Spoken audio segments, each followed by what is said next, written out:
TMC ছিল চোর, চোর বিদায় করে কি আমরা ডাকাত আনলাম?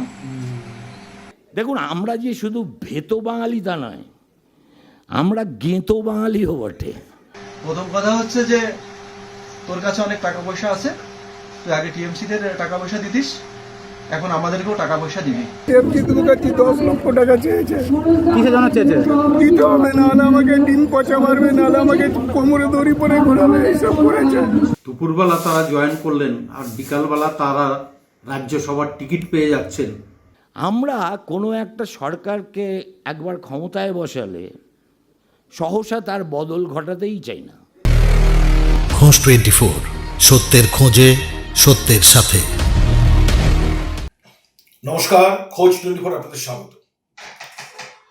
2026-এ 4 মে বিজেপির যে জয়, এটা কিন্তু বিজেপির জয় হচ্ছেও, মনে রাখবেন, সাধারণ মানুষের বিতৃষ্ণা, ক্ষোভ, রাগ এর বহিঃপ্রকাশ ঘটেছে 2026-এর ইলেকশনে। বিজেপি অনেক জায়গায় সাংগঠনিকভাবে দুর্বল, তা সত্ত্বেও সব জায়গায় বিজেপি জিতেছে 207খানা সিটে। 207টি আসনে মানুষ জিতিয়েছে, আমাদের কৃতিত্বে জিতিয়েছে, কথা আমরা বলতে আসিনি। মানুষের আশীর্বাদে আমরা জিতেছি। সংগঠন যেখানে দুর্বল সেখানেও কিন্তু বিজেপি জিতেছে, কারণ এই জয় মানুষের জয়, মানুষ পরিবর্তন চেয়েছেন। হ্যাঁ, আজকে এই কথাগুলো কেন বলছি জানেন? চারিদিকে না একটা নোংরামির খেলা চলছে। যারা বিজেপিতে রয়েছেন কর্মকর্তারা, তারা নানাভাবে মানুষকে একটুখানি বীতশ্রদ্ধ করছেন। সে যেভাবেই যাভাবেই হোক, আপনারা শুনছেন, কানাঘুষো আমরাও শুনছি, দেখতে পাচ্ছি। ডিম ছোড়া থেকে শুরু করে তোলা এগুলো কিন্তু চলছে। আমি ছোট্ট একটা ফুটেজ দেখাচ্ছি শান্তিপুরের, দেখুন এটা। গতকাল সুব্রত শীল নাম করে একটা ছেলে আমাকে ফোন করে বলে যে বিজেপির পার্টি অফিসে রাত মোটামুটি 8টার দিকে দেখা করো। তো আমি ওখানে পার্টি অফিসে যাই, ফোন কেটে নিয়ে বলছে যে প্রথম কথা, যে কোনো কথা তো মানে ভালো মন্দ কিছু একটা বলবো, সব কোনো কথা নেই। প্রথম কথা হচ্ছে যে তোর কাছে অনেক টাকা পয়সা আছে, তুই আগে টিএমসিদের টাকা পয়সা দিতিস, এখন আমাদেরকেও টাকা পয়সা দিবি। এটা হচ্ছে মান্থা। কে বলেছে? মান্থা। এবং আমার কাছে না অনেক টাকা ওই মুহূর্তে ডিমান্ড করছে, অনেক টাকা বলছে আমাদেরকে 10 লাখ টাকা দিবি। আমি বলছি 10 লাখ টাকা আমি কোথা থেকে দেবো? তো এমত অবস্থায় মান্থা আমাকে বেশ চট থাপড় মারে, সুব্রত আমাকে চট থাপড় মারে এবং পাশে সবাই বসেছিল।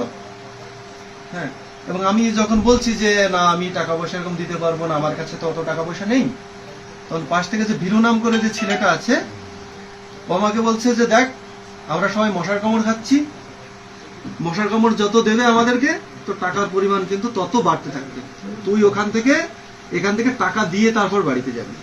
আর যাওয়ার সাথে সাথে যদি ফোন কেড়ে নিয়েছে, এক প্রকার জোর করে আমার থেকে ফোনপে থেকে প্রিয়তোষ নাম করে একটা, প্রিয়তোষ ঘোষ সম্ভবত নাম, ফোনপে দেখলেই বুঝতে পারবো।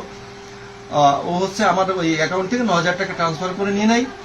আর আমার ভাইয়ের এটিএম কার্ডে টাকা ছিল, ওকে এটিএম বুথে নিয়ে যায়, অ্যাক্সিস ব্যাংকের, যেটা আমাদের অ্যাক্সিস ব্যাংক রয়েছে, ওটা নিয়ে যায় হচ্ছে ওই ছেলেটার নাম কি, প্রিয়তোষ না, প্রিয়তোষ নাম করে, অর্থাৎ যার ফোন পেতে টাকা গেছে, ওকে নিয়ে যায়। আমার ভাইকে বলে পিন দে, পিন দিয়েছে, কিন্তু টাকাটা যখন বেরোয় না, ওই প্রিয়তোষ ছেলেটাই টাকাটা বের করেছে। আমার ভাই যে টাকাটা বের করে ওদের হাতে দেবে, এইরকম সুযোগ কিন্তু ওরা দেয়নি। এই ঘটনা কে করেছে? হ্যাঁ, এই ঘটনা কে করেছে? এটা ওইখানে প্রেজেন্ট ছিল মান্থা, ভীরু, সুব্রত, প্রিয়তোষ, সনদ, আরো কয়েকজন ছিল। আমি ওদেরকে আমি যে এই যে বিজেপি একজন সমর্থন, আমরা তো ভোট দিয়ে এনেছি।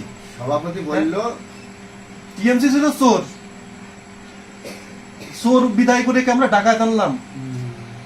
তো হ্যাঁ, কিছুদিন আগে সৌমিক ভট্টাচার্য বলেছিলেন জামা বদলালেই হবে না, ভিতরটাও বদলাতে হবে। এটা কিন্তু উনি মঞ্চে দাঁড়িয়ে বলেছেন। মানুষ চেয়েছেন শুধু পোশাকের রংটা বদল করে দেবার নয়, পোশাকের ভিতরে মানুষটাকে বদল করতে, মানুষের মানসিকতাকে বদল করতে।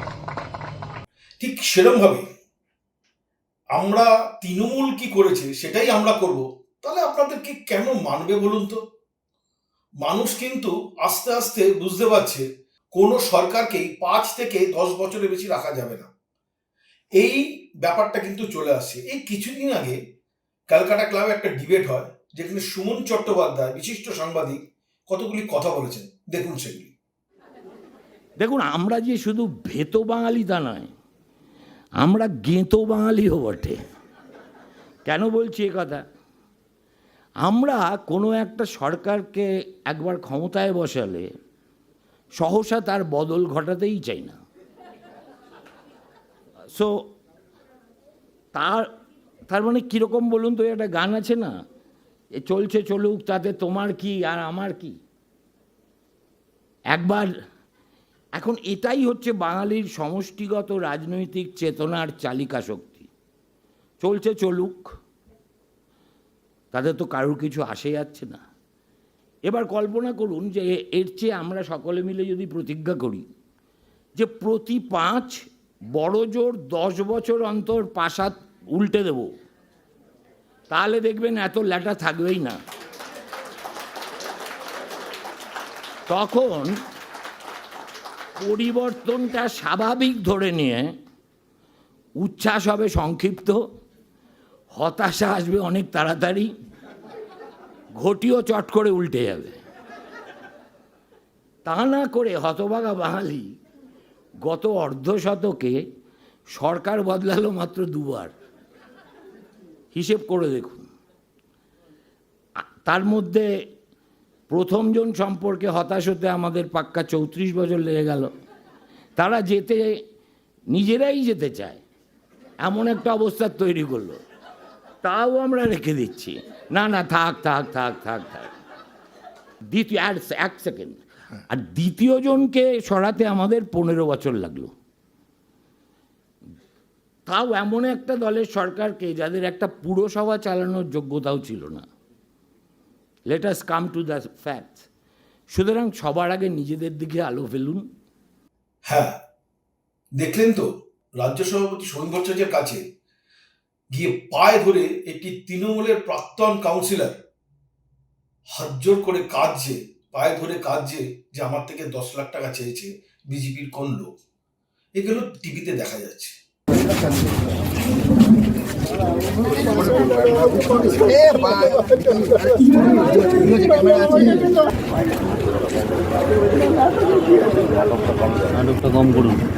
কি হয়েছে কেশব, কি হয়েছে তোমার? আরে আমার কাছে আমি রানা মুখার্জি, দেবজিৎ মুখার্জি 10 লক্ষ টাকা চেয়েছে। কিসের জন্য চেয়েছে? দিতে হবে, নাহলে আমাকে ডিম পচা মারবে, নাহলে আমাকে কোমরে দড়ি পরে ঘোরাবে, এইসব করেছে। এটা নিয়ে কি তুমি কি করতে অভিযোগ করতে এসেছো? আমি এখন শ্রমিকদের সঙ্গে কথা বলতে চাইছি। এগুলো কিন্তু না হওয়াই ভালো। আপনারা জানেন অনেক ক্যান্ডিডেটকে মানুষ চোখেই দেখেনি, কিন্তু ভোট দিয়ে দিয়েছে। তাদের কাছে কিছু করার নেই। সেই তৃণমূলের উপর ক্ষোভ তার বহিঃপ্রকাশ কিন্তু 207 সেই বিজেপি। তাই বলছি, যে যেখানে আছেন বিজেপির কর্মকর্তারা, ভাববেন না মানুষ কিছু দেখতে পাচ্ছে না, মানুষ কিছু বুঝছে না। মানুষ কিন্তু সব বোঝে, সব জানে কিরম ভাবে ঘুরিয়ে টাকা তোলা হচ্ছে, কিরম ভাবে ঘুরিয়ে ভয় দেখানো হচ্ছে। এইগুলো কিন্তু ইমিডিয়েট বন্ধ করা উচিত। তাহলে কিন্তু বিজেপি যে স্বচ্ছতার সহিত রাজ্য চালাবে বলেছে সেটা চালাতে পারবে। ভয় আউট ভরসা ইন যে কথাটা বলে গেছে, সেটা যদি সত্যিকারে রাখতে হয়, নিচু তলার কর্মীদের কিন্তু প্রশিক্ষণ দিতে হবে। এখনো বলছি, যারা উপরমহলে আছেন, এমএলএ, রাজ্য সভাপতি, জেলা সভাপতি যারাই রয়েছেন, তারা কিন্তু নিচু তলার কর্মীদের সঠিকভাবে শেখান কি করতে হবে, কি করতে হবে না। আর 2 দিন তৃণমূল থেকে এলেই তাদেরকে নিয়ে নিচ্ছে, তারা অনেকে জয়েন করে ফেলছে। তারা জানে কিভাবে পয়সা তুলেছে, সেই জন্য এখন ওরা পারছে না। খিদেটা তো আছেই, তারা এখানে এসে কিন্তু পয়সা তুলবে এবং আপনাদের ভাবমূর্তি নষ্ট করবে। এটাই কিন্তু ওদের কাজ। দেখুন, গতকালকে আপনারা জানেন আমাদের মাননীয় রাজ্য সভাপতি সমীর ভট্টাচার্যের হাত ধরে তৃণমূলের 3 জন সাংসদ, যারা কিনা তৃণমূল ত্যাগ করে বিজেপিতে জয়েন করে, তৃণমূল ত্যাগ করে বিজেপিতে জয়েন করেছে। এখন জানি না, মাননীয় আমাদের রাজ্য সভাপতি কিছুদিন আগেই বলেছিলেন যে তৃণমূলের জন্য বিজেপির দরজা বন্ধ, তৃণমূলের ওই স্তরের নেতাদের জন্য বিজেপির দরজা বন্ধ। দুপুরবেলা তারা জয়েন করলেন আর বিকালবেলা তারা রাজ্যসভার টিকিট পেয়ে যাচ্ছেন। কিন্তু তাই বলে তৃণমূলের লোকদেরকে নিয়ে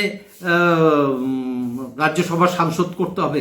কারণ বিজেপির মধ্যে কি ভালো যোগ্য ব্যক্তি কোনো কেউ ছিল না? বিজেপির মধ্যে শিক্ষিত মানুষ কেউ ছিল না? বিজেপির মধ্যে আদর্শবান নেতৃত্ব কেউ ছিল না যাদেরকে রাজ্যসভার সাংসদ করা যেতে পারত? রাহুল দাকে যেমন রাজ্যসভার সাংসদ করা হয়েছে, শ্রমিক দাকে যেমন রাজ্যসভার সাংসদ করা হয়েছে, ঠিক তেমনিভাবে আমাদের মধ্যেও আরও অনেক কার্যকর্তারা আছেন যারা কিনা বিজেপির রাজ্যসভার সাংসদ হতে পারতেন।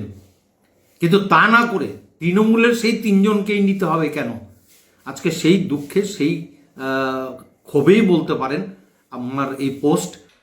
বিজেপি যেন কোনোভাবেই আত্মতুষ্টিতে না ভোগে, স্বচ্ছতার সহিত দক্ষতার সহিত কাজ করতে হবে প্রত্যেকটা কর্মীকে। এর পাশাপাশি আমাদের যে হসপিটালগুলো আছে তাকে ঢেলে সাজাতে হবে। চেষ্টা করছেন স্বাস্থ্যমন্ত্রী অনেকভাবে, আমরাও স্বাস্থ্যমন্ত্রীকে দৃষ্টি আকর্ষণ করেছি। বিশেষ করে মিউনিসিপাল হসপিটাল, আমি যেখানে থাকি দমদম ক্যান্টনমেন্টে মিউনিসিপাল হসপিটালে একটি প্রাইভেট ওষুধের দোকান, কত বিল হচ্ছে, কত বিল আসছে কেউ জানে না। একদিন ভর্তি হচ্ছে 4,000 টাকা 5,000 টাকার ওষুধ লেগে যাচ্ছে। ওইখানে যদি একটি জনঔষধির কাউন্টার হয় তাহলে কিন্তু সাধারণ মানুষের অনেক উপকার হবে। এই বিষয়ে আমি বিজেপি লোকাল নেতা থেকে শুরু করে উচ্চস্তরে যত নেতৃবৃন্দ আছে সবাইকে বলবো এই বিষয়ে একটুখানি দৃষ্টি আকর্ষণ করবেন, যাতে সাধারণ মানুষ ভালোভাবে তাদের পরিষেবা পায়। আজ এ পর্যন্তই, আবার দেখা হবে নেক্সট এপিসোডে অন্য কোনো অনুসন্ধান নিয়ে। নমস্কার। খোঁজ 24, সত্যের খোঁজে, সত্যের সাথে।